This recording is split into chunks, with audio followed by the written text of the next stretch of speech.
start recording now. You're still really on deck then. Yeah, I forgot to tell people ahead of time because I got distracted. I have ADD. Jordan, you are on deck. Give it up for the very funny Kaleb.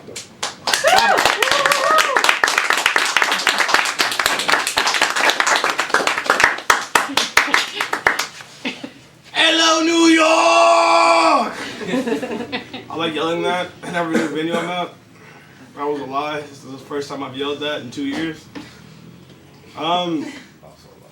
That's not a lie. 2 years ago, I yelled this. I tend to yell it randomly, and I just like to say I love yelling that. It's more like a. I got nothing compared to. The thing, if y'all don't know this, I also host open mics. The thing I don't like about going to other people's open mics is they can light me. I miss the days where I could just ramble as long as I want and be like, all right, all other comics get 4 minutes apiece. I talk about my parents a lot in comedy. That's like one of my major topics because, you know, who doesn't have a family? Don't answer that. A couple people looked at me like, and I was like, nah, I don't want your story. But, you know what I mean? Like, everybody can relate to parents or siblings in some way or another. Either they were your actual parents or they were the hobos who raised you, and maybe they were the same thing. But I always give them a lot of shit about, like, you know, the things they did, you know what I mean? Because they were immature, childish, or not there.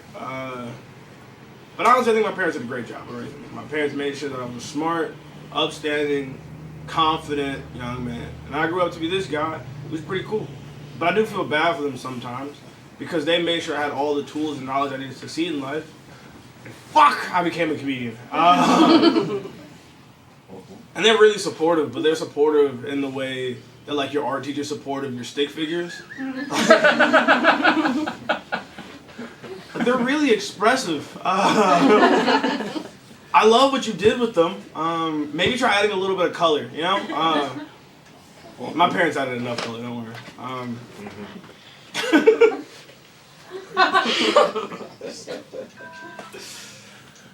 You sound like my mother. I've never been to a white church, but I also don't want to go to a white church. Now on to my next joke. White churches are creepy, dog. You ever see like when they like show white churches? All right, here's a clear example. Black church songs are really uplifting. Every time I hear white church songs, it's like dudes in robes walking down the aisle. And I've never been to a Klan rally, but I feel like that's not far off. You guys ever hear about like the black guys who like go to Klan rallies and like change people's minds and opinions and like help liberate themselves from their ignorance because their ignorance is what causes their racism? So they learned that like black people ain't so bad. I'm like, you one brave nigga, you know?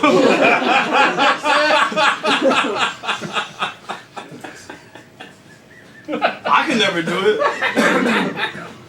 And it's always funny because like they show up with like the camera crew for like, they're like, he's been doing this for 12 years. Like, it's not the first time. He's been doing this for how long? If I got a camera crew with me, I feel only slightly safer. But again, that might be my fault. I don't feel safe around large groups of white people, ironically. But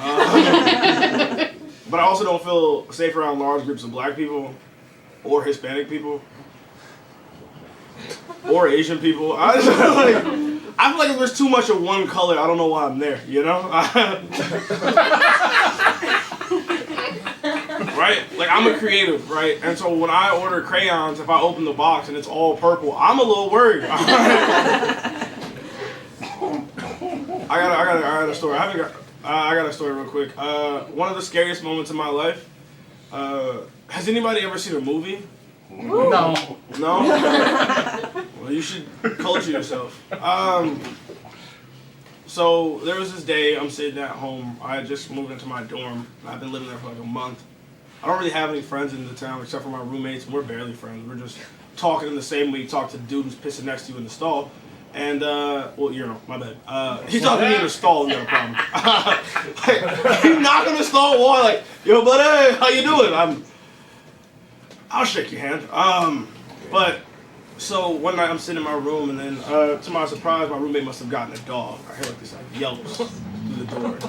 Like, no one, this guy got a chihuahua. I'm half asleep, keep in mind I'm a really light sleeper. So it's like 2 a.m. Right? And as I come to, I realize those aren't yelps. I've heard these noises before in a movie. On HBO After Dark, and I was like, oh, he fucking. Keep in mind, I grew up with a single mother, so I'd never heard anybody else have sex before.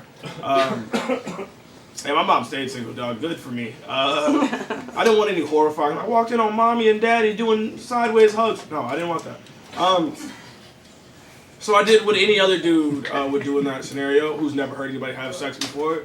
I got hard and questioned what life was.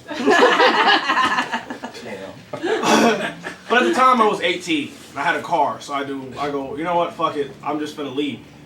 Cause our rooms were next to each other, and I was like, if you start jacking off, you're weird, dog. Like, I know you're weird, but I got no excuses after this if you start jacking off for real. So I got up and I left. And I was like, where can I go? It was like 12, I should say. No, it wasn't 2. But where can I go this late at night that's 18 and up? And I look and there's a spot, it's like a pool hall, right? And I walk in, I open the door. It's like semi-busy, but it was like the middle of the week. Like, I open the door, and I swear to God, I heard a record scratch. And like everybody in the room turned and looked at me. And as I scanned this room, it was 100% Asian. And I was like, I don't know what's going on here, but I don't belong in here. So I slowly backed out, and then I went to the one place you could go, and that's to an 18 and up strip club. So I ended up jacking off that night, and I don't know where that story was going, but we'll make it funnier next time, guys. My name's Kaleb. Have a wonderful night.